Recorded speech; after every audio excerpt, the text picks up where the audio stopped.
Hello students, my name is Devojit Shah and welcome to my YouTube channel Laws of Physics। तो पराक्रम series के इस video में आप लोगों का बहुत बहुत स्वागत है। और हम लोग क्या डिस्कशन कर रहे हैं, क्लास 12 करंट इलेक्ट्रिसिटी चैप्टर। और करंट इलेक्ट्रिसिटी हम लोग रेजिस्टेंस के सीरीज पैरेलल कॉम्बिनेशन के ऊपर और टेम्परेचर कोएफिशिएंट रेजिस्टेंस के ऊपर 5 धुआंधार न्यूमेरिकल सॉल्व करेंगे और आप लोगों का कंसेप्ट बहुत ही बूस्टअप हो जाएगा। ये तो मैं हर एक वीडियो में कहता रहता हूं। तो पहले हम लोग कंसेप्ट डिस्कस करेंगे, उसके बाद जाएंगे न्यूमेरिकल में। तो बिना टाइम वेस्ट के आज का जर्नी स्टार्ट करते हैं। तो सबसे पहले हम लोग रेजिस्टेंस के सीरीज पैरेलल कॉम्बिनेशन के ऊपर कुछ धुआंधार कंसेप्ट देख लेते हैं। अगर तुम्हें कंसेप्ट पता है तो तुम्हें ये पार्ट स्किप करने का जरूरत है, आगे जा सकते हो। सबसे पहले हम लोग एक बार डायरेक्ट न्यूमेरिकल वैल्यू के साथ कंसेप्ट देख लेते हैं, ठीक। अच्छा, तो ये रहा सीरीज कॉम्बिनेशन। सीरीज कॉम्बिनेशन में मैंने तीनों रेजिस्टेंस सीरीज में कनेक्ट किया है, 1 ओम, 2 ओम, 3 ओम, और ये मैंने एक सेल कनेक्ट किया है 24 वोल्ट। सीरीज कॉम्बिनेशन में इक्विवेलेंट रेजिस्टेंस का क्या फॉर्मूला है, ठीक है। सीरीज कॉम्बिनेशन में इक्विवेलेंट रेजिस्टेंस, तो ये रहा आर इक्विवेलेंट, क्या होता है direct R1 plus R2 plus R3, ये हुआ 1, ये हुआ 3, ये कितना हो रहा है 3 प्लस 2 5, 5 प्लस 1 ये रहा 6 ओम। सीरीज कॉम्बिनेशन में क्या सेम होता है, करंट सेम होता है। हर एक रेजिस्टर के थ्रू करंट फ्लो सेम होगा, ठीक है। ये रहा, मैंने अगर आई तो सर्किट में क्या क्या चीज निकल के आ सकता है वो मैं दिखा रहा हूं। आई इक्वल टू क्या होगा, ये रहा 24 वोल्ट और ये रहा नेट इक्विवेलेंट रेजिस्टेंस, और ये 24 डिवाइड बाई 6 तो 4 एम्पियर। सर्किट में हर एक रेजिस्टर के थ्रू करंट कितना फ्लो हो रहा है, ये रहा 4 एम्पियर।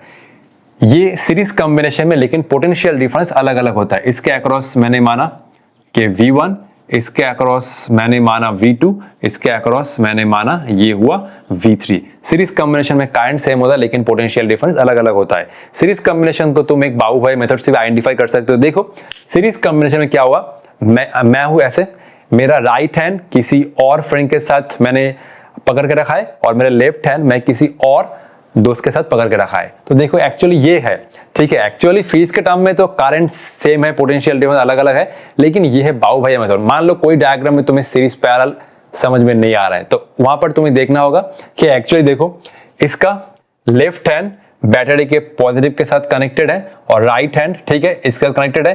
तो ये तीनों रेजिस्टेंस आपस में एक दूसरे साथ कनेक्टेड है, ठीक है। ये एक नॉर्मल मेथड है, ठीक है। मेन तो वही है कि एक्चुअली करंट सेम होता है। अच्छा, तो दूसरा चीज, ये लास्ट चीज, ठीक है, पोटेंशियल डिफरेंस क्या क्या हो सकता है। V1 इक्वल टू इसके अक्रॉस क्या होगा पोटेंशियल डिफरेंस, ये मैं लिखूंगा करंट, और ये हुआ 1 ओम। करंट कितना है, करंट है 4 इंटू 1, ये रहा 4 वोल्ट, ठीक। अच्छा, सेकेंड रेजिस्टेंस के अक्रॉस V2, ये हुआ करंट, और इसके अक्रॉस ये हुआ V2 equal to I into 2 IR। तो I का वैल्यू है तुम्हारा 4 ना। अच्छा, I का वैल्यू है 4 इंटू 2 और ये रहा 8 वोल्ट। और V3 क्या लिखूंगा, ये हुआ I into simple 3, simple IR। तो I का वैल्यू कितना 4 और ये हुआ 3 और ये रहा 12 वोल्ट। इन तीनों को ऐड करो तो मिल जाएगा 24 वोल्ट, क्योंकि सीरीज में पोटेंशियल डिफरेंस बढ़ता है। तो 12 प्लस 8 20, 20 प्लस 4 टोटल 24 वोल्ट, ठीक है। सीरीज खत्म। अब देखो पैरेलल में मैं पहले 2 रेजिस्टर ले रहा हूं। पैरेलल में मैं पहले 2 रेजिस्टर ले रहा हूं। ये तो तुम लोग जानते ही हो कि अगर 3 रेजिस्टेंस पैरेलल में, ये है पैरेलल कॉम्बिनेशन। पैरेलल कॉम्बिनेशन क्या होता है, करंट बढ़ता है लेकिन पोटेंशियल डिफरेंस सेम रहता है, ठीक है। तो मान लो इसमें करंट है I, तो यहां पर करंट जा रहा है I1 और यहां पर करंट जा रहा है I2। तो फिर से ये I1 और ये रहा I2 और ये रहा I, लेकिन दोनों के अक्रॉस जो पोटेंशियल डिफरेंस है इन दोनों पॉइंट के बीच में वो 100 वोल्ट ही है, क्योंकि हमने दोनों रेजिस्टर के अक्रॉस एक सेल कनेक्ट किया है जिसका पोटेंशियल डिफरेंस है 100 वोल्ट।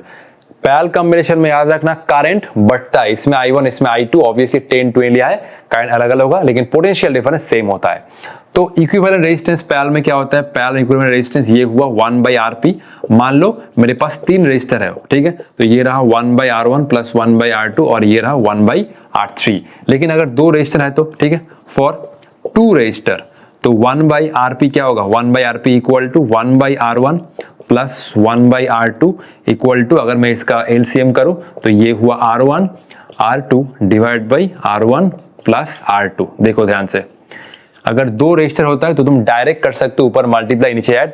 3 रेजिस्टर के लिए ये वाला यूज कर सकते हो। अब देखो इसी को ही मैं ऊपर लेके आ रहा हूं, ठीक है।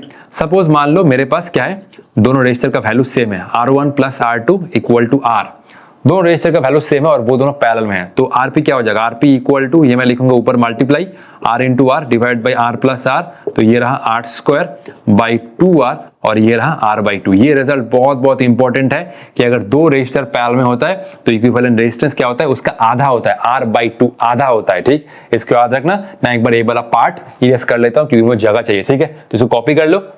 ये रहा शॉर्टकट ट्रिक, ये तुम कर सकते हो लेकिन तुम्हें टाइम सेव करना होगा। सब लोग जानते हैं लेकिन एफिशिएंट है कि कौन मिनिमम टाइम में सॉल्व कर रहा है। अगर 3 रेजिस्टेंस है तो ये वाला फॉर्मूला, 2 रेजिस्टेंस है तो तुम शॉर्टकट कर सकते हो, ऊपर मल्टीप्लाई नीचे ऐड। लेकिन अगर दोनों का वैल्यू सेम हुआ तो इक्विवेलेंट रेजिस्टेंस क्या हो जाएगा, R बाई 2, इसका हाफ। देखो यही मैं कर रहा हूं। इस सर्किट में इक्विवेलेंट रेजिस्टेंस क्या होगा, इस सर्किट में इक्विवेलेंट रेजिस्टेंस 10 और 20। अच्छा, इसमें दोनों अलग अलग है, इसमें हम लोग ये वाला नहीं कर सकते, उसके लिए यही वाला करना होगा। ठीक है, अगर 10-10 होता, मान लो ये 10-10 होता तो इक्विवेलेंट रेजिस्टेंस क्या होता, सिंपल आधा होता, 10 बाई 2 5। ये याद रखना, बहुत इंपॉर्टेंट। ठीक है, ये बहुत ही इंपॉर्टेंट है, तुम्हें टाइम सेव करके देगा। अगर मान लो दोनों होता 20-20 तो इक्विवेलेंट रेजिस्टेंस क्या होता, डायरेक्ट लिख सकते हैं 20 बाई 2 10। इसमें दो अलग अलग है तो ऊपर वो करो, इक्विवेलेंट रेजिस्टेंस, ये वो इक्विवेलेंट रेजिस्टेंस, ऊपर मल्टीप्लाई नीचे add, 10 into 20 divide by 10 plus 20, ये हो रहा है 10 इंटू 20 डिवाइड बाई 30, ये काटो, ये हो रहा है 20 बाई 3 ओम। तो मैंने क्या किया, ये दोनों रजिस्टर को रिप्लेस करके एक सिंगल रजिस्टर लिया, इसका वैल्यू कितना है 20 बाई 3 ओम, और ये सेल है कितना 100 वोल्ट।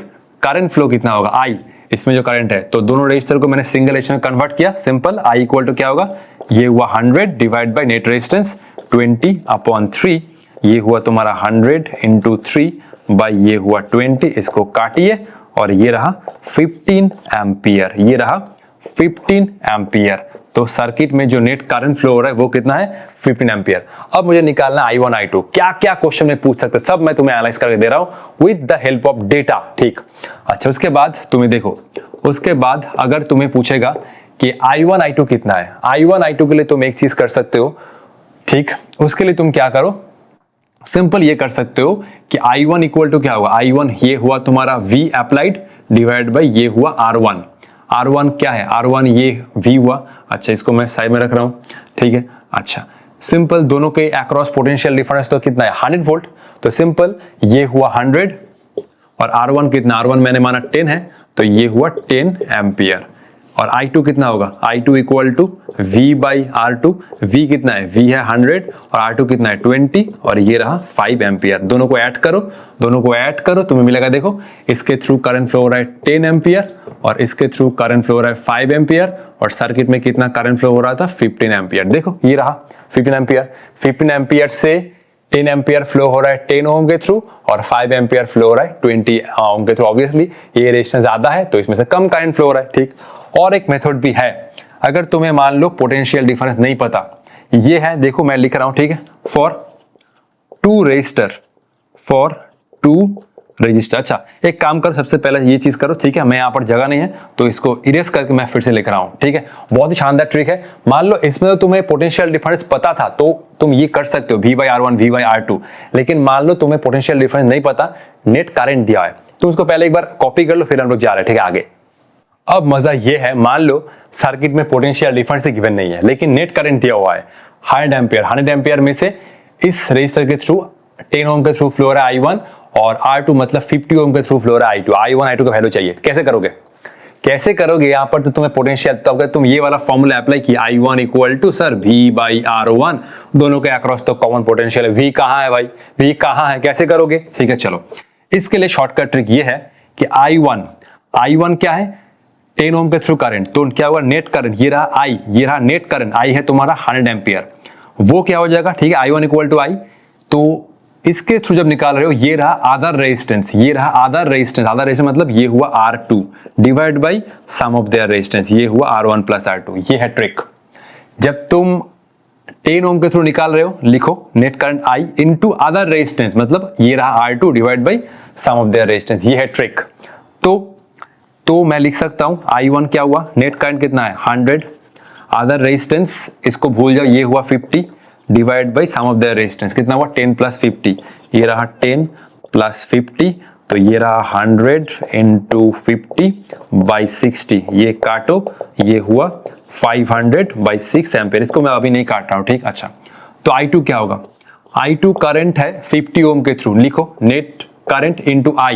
ठीक है, नेट करंट इनटू, अच्छा क्या बोल रहा है सिंपल, ये रहा नेट करंट इनटू, ठीक 50 ओम को जब करंट निकाल रहे हो तो आधा रेजिस्टेंस ये हुआ, आधा रेजिस्टेंस ये हुआ R1, ये रहा R1 divide by sum of their resistance.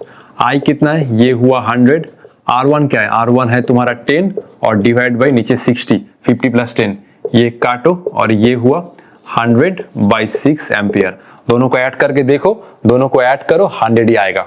तो 100 एम्पियर में से 500/6 एम्पियर फ्लो हो रहा है 10 ओम के थ्रू और 100/6 एम्पियर फ्लो हो रहा है इसके थ्रू। तो ये रहा ट्रिक, ठीक है, ये रहा बहुत ही शानदार ट्रिक, ठीक है। अगर तुम्हें पोटेंशियल डिफरेंस नहीं पता है, करंट पता है, तो तुम ये कंसेप्ट के थ्रू भी हर एक रेजिस्टर के थ्रू करंट पता कर सकते हो, ठीक है। लेकिन ये वाला कंसेप्ट तभी काम करेगा जब 2 रजिस्टर है, तो 3 रजिस्टर के केस में ये वाला कंसेप्ट मत लगाना। 3 रजिस्टर के केस में ये वाला कंसेप्ट काम नहीं करेगा। ये जो कंसेप्ट डिजाइन किया है, ठीक है, सिर्फ और सिर्फ 2 रजिस्टर के लिए है, ये वाला थोड़ा ध्यान में रखना। नेक्स्ट टेम्परेचर कोएफिशिएंट और रेजिस्टिव डिस्कस कर रहे हैं, ठीक है। ये हुआ टेम्परेचर कोएफिशिएंट, ठीक है, टेम्परेचर कोएफिशिएंट ऑफ रेजिस्टिविटी या रेजिस्टेंस लिखो, बात एक ही है। नॉर्मली हम लोग जानते हैं कि टेम्परेचर इंक्रीज करने से मटेरियल का जो रेजिस्टेंस है वो घट भी सकता है, बढ़ भी सकता है। नॉर्मली मेटल के केस में तुम टेम्परेचर बढ़ाओगे रेजिस्टेंस बढ़ेगा, ठीक।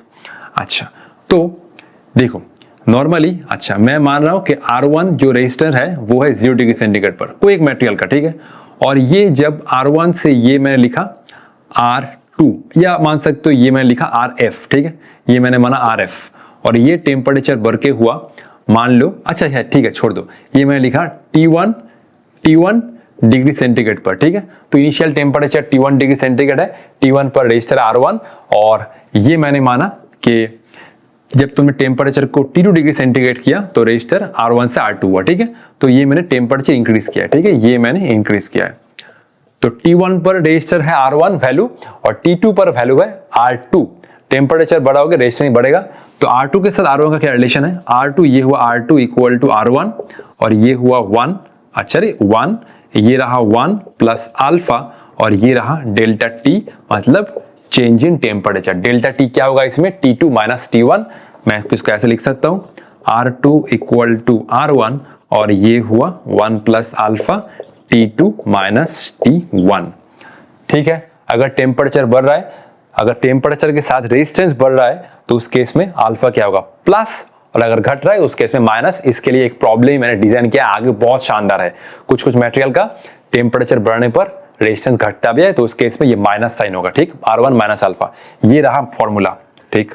अब मैंने माना सपोज R1 है रेजिस्टेंस एट 0 डिग्री सेंटीग्रेड पर, ठीक है, और R2 है resistance at temperature T degree centigrade पर। तो कुछ नहीं है, simple R2 equal to R1 1 plus alpha, T2 के जगह पर ये रहा पुट करो T और T1 के जगह पर 0, बस कुछ नहीं है। T2 के जगह पर T, T1 के जगह पर 0, क्योंकि इनिशियल टेम्परेचर 0 है तो मैं क्या लिखूंगा, तो मैं ये लिखूंगा R2 equal to R1 1 plus alpha into T, बस कुछ नहीं है। R2 equal to R1 1 plus alpha T, बस यही है, ठीक है। तो कंसेप्ट खत्म। अब हम लोग जाएंगे न्यूमेरिकल में, धुरंधर न्यूमेरिकल की तरफ चलते हैं आगे। तो ये आज का हमारा पहला क्वेश्चन और ये क्वेश्चन बेस्ड है रेजिस्टेंस के पैरेलल कॉम्बिनेशन के ऊपर। A wire of resistance 12 ohm per meter is bent to form a complete circle of radius 10 cm। तो एक वायर है जिसको हमने एक सर्कुलर लूप के फॉर्म में बेंड किया है और ये सर्कुलर लूप का रेडियस गिवन है कितना, 10 सेंटीमीटर। और जो वायर का टोटल रेजिस्टेंस है वो नहीं गिवन है, क्या गिवन है, रेजिस्टेंस पर यूनिट लेंथ, ये गिवन है 12 ओम पर मीटर। तो वायर का टोटल लेंथ कैसे निकालोगे, 2 पाई r करके, क्योंकि वायर को हमने एक सर्कुलर फॉर्म में बेंड किया है, इसका रेडियस तो गिवन है तो L क्या होगा 2 पाई r, ठीक। अच्छा तो हम लोग इसको बाद में देख रहे हैं। क्वेश्चन क्या है, the resistance between its 2 diametrically opposite points A and B। तो मैंने वायर को एक सर्कुलर लूप के फॉर्म में बेंड किया है, तो 2 डायमेट्रिकली ऑपोजिट A और B के बीच में इक्विवेलेंट रेजिस्टेंस क्या है, तो 3 ओम, 6 पाई ओम, 6 ओम और 0.6 पाई ओम। वीडियो पॉज करो, 5 सेकंड ट्राई लो और एक बार खुद को कोशिश करो कि मैं सॉल्व कर पा रहा हूं या नहीं कर पा रहा हूं, ठीक। तो 1 2 3 4 5, तो ये है option D number correct, question बहुत शानदार है। सबसे पहले निकालना होगा कि ये जो वायर तुमने बेंड किया है सर्कुलर लूप के फॉर्म में, इसका नेट रेजिस्टेंस क्या है। अब देखो ये है रेडियस, तो रेडियस मैं लिख रहा हूं, ये स्मॉल आर से रेडियस क्या है 10 सेंटीमीटर। तो टोटल लेंथ क्या हुआ, ये लूप का सरकमफेरेंस हो जाएगा simple, L equal 2 pi R. तो ये हुआ 2 पाई इंटू 10 और ये हुआ तुम्हारा 20 पाई सेंटीमीटर। ये हुआ total length, L equal to 20 pi centimetre. अब ये गिवन है कि वायर का total resistance per unit length, ठीक।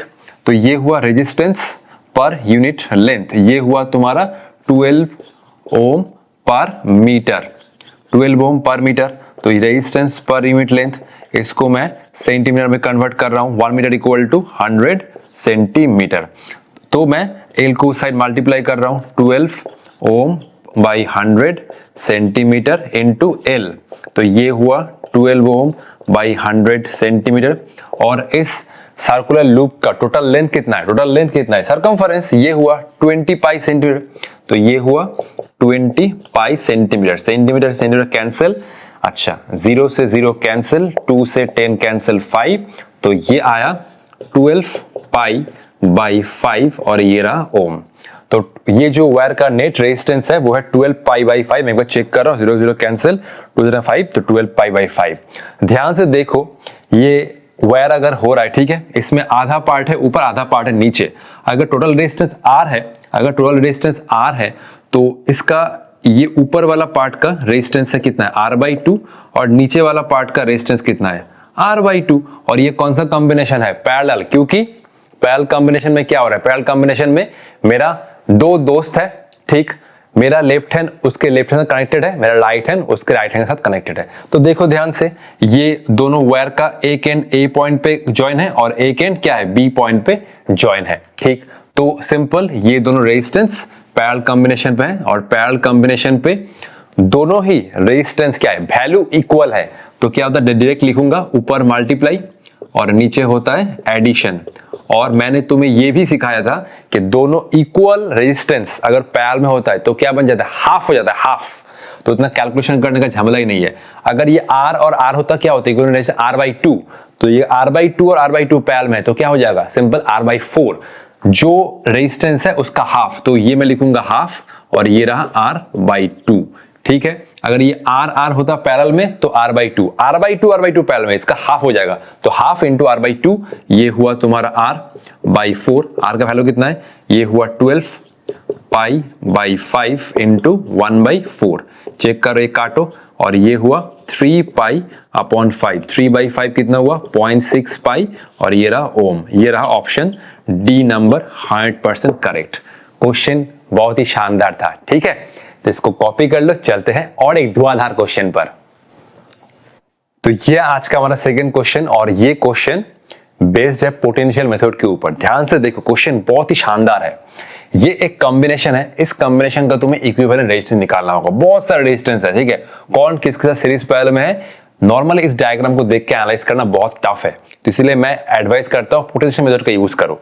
तो क्वेश्चन ये है कि A और B पॉइंट के बीच में तुम्हें इक्विवेलेंट रेजिस्टेंस निकालना है, R2R/5, R/3 2R। Video pause करो, पेन चलाओ और इसको सॉल्व करो, फिर हम लोग इसका ऑप्शन डिस्कस कर रहे हैं। 1 2 3 4 5 6 7 8 9 10 इसका ऑप्शन है, ऑप्शन नंबर A। सर बाकी रेजिस्टेंस का आ गया, सिर्फ R ही होगा। देखो ध्यान से, इसीलिए मैं इसको कहता हूं पोटेंशियल मेथड। क्या कर रहा हूं इसमें, नॉर्मली डायग्राम देख के सीरीज पैरेलल कौन किस साथ सीरीज पैरेलल में एनालाइज करना बहुत मुश्किल है। तो इसके लिए क्या करो, इसके लिए मैं एक इमेजिनरी बैटरी कनेक्ट कर रहा हूं A और B पॉइंट के बीच में, ठीक। अच्छा, तो सर किए, हम लोग किए, इसका पोटेंशियल डिफरेंस है V। तो मतलब यहां पर अगर V ले रहा हूं पोटेंशियल, तो इस पॉइंट पे मैं ले रहा हूं 0, ठीक है। इस पॉइंट पे V, तो मैं A पॉइंट को थोड़ा नीचे लिख रहा हूं, इस पॉइंट पे V, तो इस पॉइंट पे V। सर कैसे हुआ, खाली वाले पोटेंशियल सेम होता है। इस पॉइंट पे V, इस पॉइंट पे V, ये हुआ 0, तो B पॉइंट भी पोटेंशियल 0, ठीक। ये पॉइंट पे V, तो ये पॉइंट पे V, क्योंकि खाली वाले पोटेंशियल सेम। ये पॉइंट पे V, तो ये पॉइंट पे पोटेंशियल क्या है, V। खाली वायर में पोटेंशियल सेम होता है, ठीक। तो V, ये रहा V। अच्छा देखो, ये भी, अच्छा ध्यान से देखो, ये दोनों पॉइंट सेम ही है, ठीक है। मैं R को थोड़ा नीचे लिख रहा हूं, ठीक है। तो ये पॉइंट पे V, ये पॉइंट पे क्या होगा, V होगा। खाली वाले पोटेंशियल सेम हो, देखो ये V, ठीक है, ये V, इस पॉइंट V, ये पॉइंट पे वी हो, क्योंकि ये दोनों पॉइंट सेम ही है, तो खाली वाले पोटेंशियल क्या हुआ, सेम हुआ, वी वी वी वी। तो ये पॉइंट पे भी, ये दोनों पॉइंट पे पोटेंशियल क्या हुआ, सेम ही होगा, ये हुआ वी। ठीक, अच्छा देखो अब ये पॉइंट पे भी, तो ये पॉइंट पे भी क्या, वी वी वी वी, ये पॉइंट पे भी क्या होगा पोटेंशियल, ये वी हुआ। और एक बात दिखा रहा हूं, ये पॉइंट पे बी, ये पॉइंट पे वी, तो खाली और पोटेंशियल सेम, ये पॉइंट पे वी, ये दोनों तो सेम ही पॉइंट है, तो इस पॉइंट पे वी वी वी वी, तो इस पॉइंट पे वी, ये दोनों पॉइंट कनेक्टेड है, तो ये पॉइंट पे वी, तो खाली और पोटेंशियल सेम, ये पॉइंट पे पोटेंशियल क्या हुआ, वी।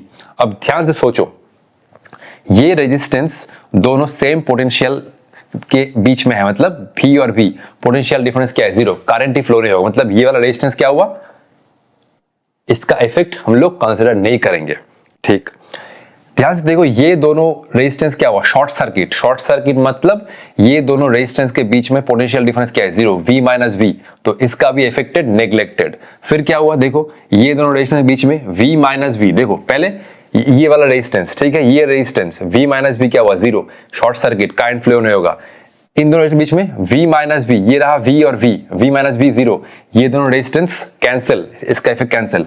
फिर आ ये दोनों रेजिस्टेंस, देखो V माइनस V, दोनों पॉइंट के बीच में potential difference, V minus V zero, ये दोनों रेजिस्टेंस शॉर्ट सर्किट, सिर्फ बचा ये वाला रेजिस्टेंस, सिर्फ बचा ये वाला रेजिस्टेंस, ठीक है, ये वाला R, तो ये आया A और B के बीच में इक्विवेलेंट रेजिस्टेंस, ये रहा ऑप्शन A। एक शानदार सवाल था, सिर्फ 5 सेकंड में तुम इसका क्वेश्चन को हल कर सकते हो अगर तुम्हें ये वाला ट्रिक पता है तो। ठीक है, चलते हैं हमारे थर्ड क्वेश्चन पर। तो ये क्वेश्चन है AIPME 2012 का, और ये क्वेश्चन बहुत ही शानदार है। ये क्वेश्चन में तुम्हें रेजिस्टेंस के सीरीज पैरेलल के साथ खेलने का मौका मिलेगा। देखो, तो ये है एक रिंग, ठीक, तो क्वेश्चन क्या है, a ring is made of a wire having resistance 12 ओम। तो ये रिंग को हमने एक वायर से बनाया जिसका रेजिस्टेंस है टोटल 12 ओम। अब मैं पहले एक बार डायग्राम को एनालाइज कर रहा हूं। तो ये दो पॉइंट तुम्हें दिखाई पड़ रहा है, ए और बी के बीच में हमने एक करंट कैरिंग कंडक्टर को कनेक्ट किया है। तो ये रहा एक पोर्शन वायर, मान लो ये रहा दूसरा वायर। तो ये जो ऊपर वाला लेंथ है, ये ए और बी के बीच में ये रहा L1, और ये नीचे वाला लेंथ है, ठीक है, ये रहा L2। ठीक, अब क्वेश्चन क्या कर रहा है, find the points A and B at which A current carrying conductor should be connected so that resistance of the sub circuit between this points will be 8/3 ओम। तो जब मैंने एक करंट कैरिंग कंडक्टर को A और B के बीच में connect किया, तो ऊपर वाला लेंथ हुआ L1, नीचे वाला लेंथ हुआ L2, तो ये A और B के बीच में इक्विवेलेंट रेजिस्टेंस है तुम्हारा 8/3 ओम। तो तुम्हें यही ढूंढना है L1/L2 का रेशियो क्या है, 5/8, 1/3, 3/8, और ये रहा 2। क्वेश्चन एकदम धुरंधर लेवल का है। ठीक है, वीडियो को पॉज करो, 10 सेकंड टाइम लो और इस क्वेश्चन को एनालाइज करो। तो 1 2 3 4 5 6 7 8 9 10, ये रहा ऑप्शन डी इज करेक्ट। तो सबसे पहला चीज, ये वायर का नेट रेजिस्टेंस क्या है। देखो, अगर मैं लिख रहा हूं कि ये जो ए और बी के बीच में जो, देखो एक्चुअली ये आर क्या होता है, आर इक्वल टू ये हुआ तुम्हारा रो एल अपॉन ए। तो रेजिस्टिविटी भी सेम है, एरिया भी सेम है, तो बेसिकली मैं क्या लिख सकता हूं, आर प्रोपोर्शनल टू एल। ठीक है, तो ऊपर वाला पार्ट का रेजिस्टेंस हुआ R1, उसके करस्पॉन्डिंग लेंथ मैंने माना L1, और नीचे वाला पार्ट का रेजिस्टेंस हुआ R2 और इसके करस्पॉन्डिंग लेंथ हुआ L2। तो मैं ये लिखूंगा R1 by R2 equal to L1 by L2। तो ऊपर वाला पार्ट का रेजिस्टेंस मैंने लिया R1, नीचे वाला पार्ट का रेजिस्टेंस मैंने लिया R2, और ये R1 R2 का इक्विवेलेंट रेजिस्टेंस ये दिया हुआ है 8/3। तुम्हें क्या निकालना है, L1 by L2। ठीक, अच्छा, तो इसको मैं साइड में रख रहा हूं। अब क्या चाहिए, नेट रेजिस्टेंस क्या बोला है, 12 ओम। तो ऊपर वाला पार्ट का रेजिस्टेंस R1, नीचे वाला पार्ट का रेजिस्टेंस R2, तो मैं टोटल रेजिस्टेंस लिखूंगा, ये हुआ R1 प्लस R2, ये रहा तुम्हारा 12 ओम। ये रहा मेरा एक नंबर इक्वेशन। ठीक, अच्छा, ये दोनों पार्ट कौन सा कॉम्बिनेशन में है, पैरेलल कॉम्बिनेशन में है। ध्यान से देखो, ये हुआ एक पार्ट और ये रहा दूसरा पार्ट, कौन सा कॉम्बिनेशन, पैरेलल कॉम्बिनेशन। तो ये रहा RP इक्विवेलेंट रेजिस्टेंस, ये हुआ 8/3, ऊपर वाला पार्ट का रेजिस्टेंस R1, नीचे वाला पार्ट का रेजिस्टेंस R2, तो ये हुआ R1 R2, R1 plus R2, और ये रहा 8/3। ठीक है, अच्छा, तो क्या निकालना है, सिर्फ R1 by R2 का रेशियो निकालो, L1 by L2 ऑटोमेटिकली निकल जाएगा। R1, अच्छा, ये रहा R1 R2, R1 plus R2 कितना, ये रहा 12, और ये रहा 8/3। ये काटो, ये कितना हुआ, ये 4, और R1 R2 कितना हो रहा है, R1 R2 ये हुआ तुम्हारा 8 × 4 32। ये रहा मेरा दूसरा इक्वेशन। अब R1 निकालो। सबसे पहला चीज ये करो कि तुम R1 माइनस R2 का होल स्क्वायर करो। ये कितना हो रहा है, R1 plus R2 whole square minus 4AB, a minus B whole square तो a plus B whole square minus 4b, class 7 में सीखे थे। अब R1 प्लस R2 का होल स्क्वायर कितना है? अच्छा, ये हुआ 12 और ये रहा whole square minus 4, R1 R2 ये रहा 32, ये रहा 144 माइनस ये रहा 128, ये रहा 16, तो ये रहा R1 माइनस R2। ठीक है, मैं स्क्वायर रूट कर रहा हूं, स्क्वायर रूट करने से 16 क्या आ जाएगा? ये था 4, क्योंकि लेफ्ट साइड में क्या था? R1 माइनस R2 का होल स्क्वायर, स्क्वायर रूट किए 16 का 4 आया। अब देखो ये इक्वेशन और ये वाला जो इक्वेशन आया इसको तुम ऐड करो, सिंपल ऐड करो, कुछ नहीं है। तो ये मैंने दोनों इक्वेशन ऐड किया, R1 plus R2 plus R1 minus R2, दोनों ऐड करो तो कितना आ रहा है? 12 प्लस ये कितना आ रहा है? 4, तो R2 माइनस R2 कैंसिल, ये आया 2R1 इक्वल टू 16 और ये आया R1 इक्वल टू 8। R1 निकल के आ चुका है और R2 क्या हुआ? सिंपल, R2 क्या हुआ? ये हुआ तुम्हारा 4, क्योंकि R1 प्लस R2 मिला के 12, तो 8 प्लस 4 ये हुआ 12। अब यहां पर वैल्यू पुट करो, R1 बाई R2 का वैल्यू पुट करो। R1 कितना है? R1 है तुम्हारा 8 और R2 है तुम्हारा 4 और ये रहा L1 बाई L2 और ये रहा 2 equal to L1 by L2। तो option D is 100% correct. Question करके अगर मजा नहीं आया तो तुम कमेंट बॉक्स में बोलना कि सर ये क्वेश्चन कर मजा नहीं आया। क्वेश्चन बहुत ही शानदार था, क्वेश्चन को 2-3 बार प्रैक्टिस करो, क्योंकि इस टाइप का क्वेश्चन नीट एग्जाम के लिए, आने वाले नीट एग्जाम के लिए बहुत बहुत इंपॉर्टेंट है। ठीक है, कॉपी करो, चलते हैं आगे। ये क्वेश्चन है टेम्परेचर कोएफिशिएंट रेजिस्टेंस के ऊपर। अगर ये क्वेश्चन तुमने सॉल्व कर लिया तो तुम ये समझ जाना कि तुम्हारा प्रिपरेशन बहुत अच्छा चल रहा है और आने वाले नीट एग्जाम में तुम एक अच्छा रैंक लेके क्रैक कर सकते हो। देखो, two resistances R1 and R2 are made of different materials, तो ठीक है मटेरियल अलग अलग है। Temperature coefficient is alpha for R1 and temperature coefficient is minus beta for R2। मतलब इसका मतलब है कि R1 जो मटेरियल है जिसका रेजिस्टेंस R1 है, उस मटेरियल का अगर तुम टेम्परेचर इंक्रीज करोगे तो रेजिस्टेंस बढ़ेगा, क्योंकि इसका टेम्परेचर कोएफिशिएंट है प्लस अल्फा। और जो दूसरा रेजिस्टेंस है जिसका मटेरियल जिसका रेजिस्टेंस है R2, उसका टेम्परेचर कोएफिशिएंट माइनस बीटा, मतलब टेम्परेचर बढ़ाओगे रेजिस्टेंस घटेगा। तो ये R1 के लिए temperature coefficient plus alpha, R2 के लिए टेम्परेचर कोएफिशिएंट क्या है? Minus beta. ठीक, इसके लिए वो इंफॉर्मेशन चाहिए भी नहीं, जस्ट मैं एक बार बोल दिया। अब क्या है? Resistance of series combination of R1 and R2 does not change with temperature. ये है क्वेश्चन का इंपॉर्टेंट लाइन कि दोनों का जो सीरीज कॉम्बिनेशन में अल्टीमेट रेजिस्टेंस हो रहा है वो टेम्परेचर के साथ चेंज नहीं हो रहा है। ऑब्वियसली एक दूसरे का चेंज हो रहा है, ऑब्वियसली R1 का भी टेम्परेचर इंक्रीज करोगे तो रेजिस्टेंस चेंज हो रहा है, R2 का भी चेंज हो रहा है, एक का बढ़ रहा है दूसरा घट रहा है, लेकिन दोनों का जो अल्टीमेट रेजिस्टेंस है सीरीज कॉम्बिनेशन में वो कांस्टेंट है, वो चेंज नहीं हो रहा है। क्वेश्चन क्या है? Then the ratio of resistance of the two wires at 0 degree centigrade will be. तो alpha by beta, beta by alpha, alpha plus beta divide by alpha minus beta, alpha square plus beta square divide alpha beta. तो दोनों wire का resistance ratio चाहिए 0 degree centigrade पर। तो question का trick ये है कि दोनों रेजिस्टर का जो अल्टीमेट रेजिस्टेंस है वो चेंज नहीं हो रहा है टेम्परेचर इंक्रीज करने पर। ये इंडिविजुअल का चेंज हो रहा है लेकिन नेट रेजिस्टेंस चेंज नहीं हो रहा है। तो क्वेश्चन को हम लोग क्या टैकल करें? देखो, क्वेश्चन को मान लो 0 डिग्री सेंटीग्रेड पर फर्स्ट मटेरियल का जो रेजिस्टेंस है वो मैंने माना R1 और 0 डिग्री सेंटीग्रेड पर ये तो बोल ही दिया कि R1 R2। ठीक है, ये तुम्हें एज्यूम करना होगा कि 0 डिग्री सेंटीग्रेड पर यही है तुम्हारा रेजिस्टेंस दोनों मटेरियल का R1 R2। फिर से मैंने लिख के ये कंफ्यूजन नहीं बढ़ा रहा हूं। ठीक है, अच्छा तो टेम्परेचर T पर लाओ।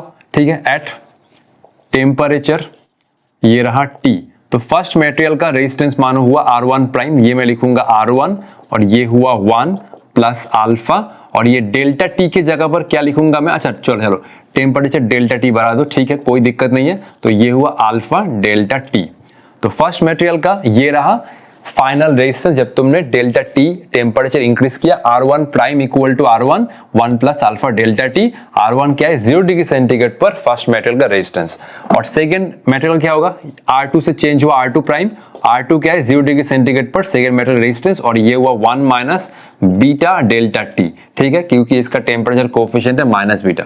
क्वेश्चन क्या कह रहा है? क्वेश्चन ये कह रहा है कि सीरीज कॉम्बिनेशन में जो नेट रेजिस्टेंस है वो टेम्परेचर के साथ चेंज नहीं हो रहा है। तो मैं ये लिखूंगा कि R सीरीज, ये मैं लिखूंगा R series at 0 degree centigrade और ये रहा आर सीरीज जब तुमने डेल्टा टी टेम्परेचर राइज किया। ठीक, तो ये मैं लिखूंगा simple R series 0 degree centigrade पर ये मैं लिखूंगा R1 प्लस R2 और डेल्टा टी टेम्परेचर इंक्रीज करने पर ये हुआ final resistance R1 prime plus ये हुआ R2 प्राइम। बस R1 से R1 प्राइम, R2 से R2 प्राइम। इंडिविजुअल चेंज हो रहा है लेकिन नेट रेजिस्टेंस चेंज नहीं हो रहा है, तो जस्ट वैल्यू पुट करो R1 प्लस R2, ये रहा R1 और ये रहा 1 प्लस अल्फा डेल्टा टी और ये रहा R2 1 minus beta delta T. अच्छा, तो ये रहा R1 plus R2 equal to R1 plus R1 alpha delta T plus R2 minus R2 beta delta T. अब क्या काट सकते हो, R1 के साथ R1 काटो, R2 के साथ R2 काटो, बस। ठीक, और तो ये टर्म को इधर लेके आओ, तो ये हुआ। ठीक है, जस्ट रीअरेंज कर लो R1 alpha delta T equal to R2 beta delta T. Delta T काटिए तो ऊपर क्या टर्म बच रहा है, ऊपर बच रहा है R1 अल्फा इक्वल टू ये हुआ R2 beta. R1 alpha equal to R2 beta क्या चाहिए, ratio of resistance at 0 degree centigrade पर, तो वही तो हमने एज्यूम किया था R1 बाई R2 और ये हुआ beta by alpha. 0 degree centigrade पर यही हमने एज्यूम किया था कि फर्स्ट मेटल रेजिस्टेंस R1 और सेकंड का R2, तो ये हुआ बीटा बाई अल्फा। कौन सा ऑप्शन करेक्ट है, ये रहा option B is 100% correct. Question बहुत ही शानदार है और क्वेश्चन एकदम कंसेप्चुअल, इसमें कोई तुम्हें रटने का कंसेप्ट नहीं है। अगर रटोगे तो ये वाला प्रॉब्लम कभी होगा ही नहीं। लास्ट क्वेश्चन पर चलते हैं और लास्ट क्वेश्चन में हम लोग मिरर सिमेट्री और परपेंडिकुलर सिमेट्री यूज करेंगे इक्विवेलेंट रेजिस्टेंस निकालने के लिए। क्वेश्चन बहुत ही शानदार है, ठीक है। तो वीडियो को पॉज करो, खुद को टाइम दो और इस क्वेश्चन को सॉल्व करने की कोशिश करो। तो 1 2 3 4 5 6 7 8 9 10 इसका ऑप्शन नंबर बी। ध्यान से देखो अब, ठीक है। चलो इसको एनालाइज कर रहे हैं। तो फर्स्ट मटेरियल का ये मैंने माना कि फर्स्ट मटेरियल का, ठीक है, फर्स्ट मटेरियल का 0 डिग्री सेंटीग्रेड पर ये मैंने माना रेजिस्टेंस R1 और सेकेंड मटेरियल का, ठीक है, 0 डिग्री सेंटीग्रेड पर ये मैंने माना रेजिस्टेंस R2 और क्वेश्चन में वही पूछा है कि R1 बाई R2 का रेशियो क्या है, यही निकालना है बाबू भैया। ठीक, तो ये जानते हो कि टेम्परेचर के साथ रेजिस्टेंस चेंज होता है। ठीक, तो मैंने माना कि एट टेम्परेचर T पर फर्स्ट मेटल का रेजिस्टेंस R1 से R1 प्राइम हुआ, ये हुआ R1 और ये हुआ 1 प्लस अल्फा इंटू टी, क्योंकि T माइनस 0 होता है, T माइनस 0। और सेकेंड मेटेरियल का R2 से हुआ R2 प्राइम, इसका तो रेजिस्टेंस घटेगा R2 1 minus beta into T. अब ये क्वेश्चन में बोला है कि टेम्परेचर चेंज कर रहे हो लेकिन ठीक है दोनों का इक्विवेलेंट रेजिस्टेंस सीरीज कॉम्बिनेशन में वो सेम है, तो ये मैं लिखूंगा R नेट, ये हुआ R net at 0 degree centigrade पर और ये हुआ R नेट और ये हुआ T डिग्री सेंटीग्रेड पर। तो 0 डिग्री सेंटीग्रेड पर equivalent resistance simple net resistance series combination में R1 R2 बोला है कि सीरीज कॉम्बिनेशन में चेंज नहीं हो रहा है। और R net T degree centigrade पर R1 का हुआ R1 प्राइम और R2 का ये हुआ R2 प्राइम। बस वैल्यू पुट करो, आंसर निकालो। ये हुआ R1 प्लस R2 और ये हुआ R1 1 plus alpha delta T और ये हुआ R2 1 minus beta into delta T. अब कुछ नहीं है, सिंपल अलजेब्रा करो और आंसर निकालो। ये हुआ R1 alpha delta T plus R2 minus R2 beta delta T. R1 से R1 कैंसिल, R2 से R2 कैंसिल, क्या बचा क्या, ये दोनों टर्म। ठीक है, इस टर्म को इधर लेके आओ, सिंपल रीअरेंज करो। R1 अल्फा, अच्छा मैं उधर ऊपर लिख रहा हूं, ठीक है, देखो सिर्फ रीअरेंज करो, बस कुछ नहीं है। ये दोनों टर्म बचा R1 अल्फा डेल्टा टी और R2 बीटा डेल्टा टी, तो ये हुआ R1 alpha delta T equal to R2 beta delta T cancel, ये हुआ R1 alpha equal to R2 beta, तो ये हुआ R1 बाई R2 और ये हुआ बीटा बाई अल्फा।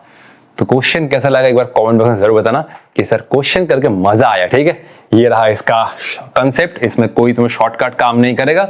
शॉर्टकट अगर ये क्वेश्चन डायरेक्ट आता है तो ही तुम ये वाला फॉर्मूला डायरेक्ट मार सकते हो, अदरवाइज तो तुम्हें कंसेप्ट के साथ खेलना होगा। ठीक है, लास्ट क्वेश्चन में चलते हैं। लास्ट क्वेश्चन में तुम्हें बहुत कुछ सीखने को मिलेगा। ठीक है, यस, चलो आगे। तो ये आज का लास्ट क्वेश्चन और ये क्वेश्चन मैंने बहुत सिंपल लेके आया है आप लोगों के लिए। देखो, ये एक सर्किट सेल का पोटेंशियल डिफरेंस है 24 वोल्ट और ये रहा इंटरनल रेजिस्टेंस 3 ओम। बस कुछ नहीं करना, इसको सीरीज में ऐड कर देना जो भी रेजिस्टेंस आए। तो सेल का ये रहा पोटेंशियल डिफरेंस 24 वोल्ट, सेल का ये है इंटरनल रेजिस्टेंस 3 ओम। ये दोनों रेजिस्टर पैरेलल में है 2 ओम R1 R2 और ये रहा R3 2 ओम, ये रहा R4 20 ओम, ये रहा R5 5 ओम, ये दोनों पैरेलल में ऑब्वियसली, और ये रहा लास्ट में 2 ओम, ये रहा R6। तो वही निकालना है, मतलब I4 और I5, मतलब ये दोनों रेजिस्टर के थ्रू करंट कितना है। I4 I5 8/4 2/5 2/5 8/5 24/5 6/5 6/5 24/5। वीडियो पॉज करो, 10 सेकेंड टाइम लो और इसका आंसर निकालो। ठीक है, तो तुम सॉल्यूशन करो, तब तक मैं इधर सॉल्यूशन करता हूं। ठीक है, चलो सबसे पहला चीज तुम्हें यह करना है कि सर्किट में नेट करंट निकालो। सर्किट में तुम नेट करंट निकालो कि इस सेल से करंट कितना फ्लो हो रहा है। उसके लिए तुम्हें नेट रेजिस्टेंस निकालना होगा, उसके लिए तुम्हें नेट रेजिस्टेंस निकालना होगा। देखो ध्यान से, ये दोनों क्या है। अच्छा, नेट रेजिस्टेंस निकालते हैं। ये रहा R इक्विवेलेंट, क्या होगा, ये दोनों पैरेलल में है तो क्या होगा, दोनों इक्वल रेजिस्टेंस पैरेलल में क्या हो जाता है R/2। R/2 मतलब 2/2 क्या होगा, इसका 1 होगा, 1 सिंपल। उसके बाद ये सीरीज में 1 + 2, उसके बाद ये दोनों पैरेलल में है तो ऊपर मल्टीप्लाई नीचे ऐड 20 × 5, नीचे 20 + 5 तो 100/25 कितना होगा 4। उसके बाद ये रेजिस्टर है 2 ओम, उसके बाद सेल का इंटरनल रेजिस्टेंस 3 ओम। ठीक, तो ये हुआ 1 + 2 3 3 + 4 7 7 + 2 कितना हो रहा है 9 9 + 3 ये हो रहा है 12 ओम। एक बार चेक कर रहा हूँ, 3 + 2 5 5 + 4 9 9 + 2 11 और ये हुआ 12 ओम। उसके बाद तुम करंट निकालो। सर्किट में करंट कितना फ्लो हो रहा है, ये रहा 24 / 12, ये रहा कितना 2 एम्पियर। तो सर्किट में ये नेट करंट फ्लो हो रहा है, ये रहा तुम्हारा 2 एम्पियर। और R4 के थ्रू करंट फ्लो हो रहा है, ये मैंने माना कि I4 यही निकालने बोला है, और ये रहा I5 ना, I5। तो R4 के थ्रू करंट है I4, R5 के थ्रू I5। ये करंट बेसिकली बढ़ रहा है, ये जो करंट है 2 एम्पियर ये दोनों में बढ़ रहा है, क्योंकि पैरेलल में क्या होता है करंट बढ़ता है। तो मैंने क्या सिखाया था, I4 क्या होगा, नेट करंट, ठीक है, into other resistance. Other resistance मतलब R4 के थ्रू करंट निकालने को बोला है, तो अदर रेजिस्टेंस कितना होगा, ये रहा 5 डिवाइड बाय नेट रेजिस्टेंस 20 + 5। ये एक ट्रिक है, जब तुम इस रेजिस्टर के थ्रू करंट निकाल रहे हो तो नेट करंट I, ठीक, I कितना है 2 एम्पियर इनटू अदर रेजिस्टेंस, ठीक है 5 ohm divide by net resistance. I कितना है, I है तुम्हारा 2 × 5 डिवाइड बाय 25। तो ये रहा तुम्हारा 10/25, 5 से काटो, ये रहा तुम्हारा 2/5 एम्पियर। ऑप्शन देखो 2/5, ऑप्शन बी डायरेक्ट। तो I5 कैसे निकालोगे, सिंपल, 2 एम्पियर में से 2/5 इसमें फ्लो हो रहा है, ठीक है, तो I5 क्या हो जाएगा 2 - 2/5, 5 to 10 - 2 और ये रहा 8/5 एम्पियर। ठीक है, अगर तुम ऐसे नहीं निकालना चाहते तो फिर भी कर सकते हो, I5 = नेट करंट। ठीक है, फिर से वही ट्रिक, I5 नेट करंट, ठीक है, इसके थ्रू जब करंट निकाल रहे हो net current into other resistance, ये वाला रेजिस्टेंस, ठीक है, इसके थ्रू करंट निकाल रहे हो तो ये वाला रेजिस्टेंस, ठीक है, ये रहा 20 ओम, ठीक है, इसके थ्रू करंट निकाल रहे हो दूसरा resistance 20 ohm divide by net resistance 20 + 5। I कितना है 2 और ये रहा 20/25, 5 से काटोगे 4 और ये रहा 2 और ये रहा 8/5 एम्पियर। तो ऑप्शन बी, ठीक है। तो ठीक है, आज के लिए इतना ही, मिलते हैं नेक्स्ट वीडियो में। नेक्स्ट वीडियो में हम लोग सेल के सीरीज कॉम्बिनेशन के ऊपर कुछ धुआंधार न्यूमेरिकल करेंगे। तब तक पढ़ाई करते रहो, ऑल द बेस्ट।